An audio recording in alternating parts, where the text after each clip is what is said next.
Welcome to KS travels. Tirumala திருப்பதியோட இன்றைக்கி latest update என்னென்னா, நாளைக்கு அதாவது 28/9/2025 நாளைக்கு திருமலையில் கருட சேவை அப்படின்றதுனால திருப்பதியில் இருந்து, அதாவது கீழே திருப்பதியிலேருந்து மேலே பைக்கில் போகிற பக்தர்களுக்கு இன்றைக்கி நைட்டு 9 மணிலேருந்து 29ஆம் தேதி சாயங்காலம் 6 மணி வரைக்கும் அனுமதி கிடையாது. நெக்ஸ்ட் அப்டேட் என்னென்னா, எஸ்எஸ்டி டோக்கன்ஸ், அதாவது ஸ்லாட்டட் சர்வ தரிசன டோக்கன்ஸ். நாளைக்கு தரிசனம் பார்க்குறதுக்கு இன்றைக்கி கொடுக்குற டோக்கன்ஸ் தான் எஸ்எஸ்டி டோக்கன்ஸ். அந்த டோக்கன்ஸையும் இன்றைக்கி ரத்து பண்ணிட்டாங்க. நாளைக்கு ஒருவேளை நீங்கள் சாமி பார்க்கணுன்னா ஒன்று ஃப்ரீ தரிசனத்தில் பார்க்கணும், இல்லைனா ஏற்கனவே 300 ரூபாய் டிக்கெட் புக் பண்ணியிருந்தால் அதில் பார்க்கலாம். அதே போல் அலிப்பிரியிலேருந்து திருமலைக்கு நடந்து போகிற பக்தர்கள் இந்த 2 நாளைக்கு மட்டும் 24 ஹவர்ஸும் அலிப்பிரி கேட் ஓப்பனில் இருக்கும்.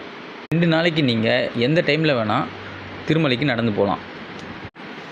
இதே மாதிரி திருப்பதி திருமலையை பற்றி லேட்டஸ்ட் அப்டேட் தெரிஞ்சுக்க எங்கள் சேனலை சப்ஸ்கிரைப் பண்ணுங்கள். தேங்க்யூ.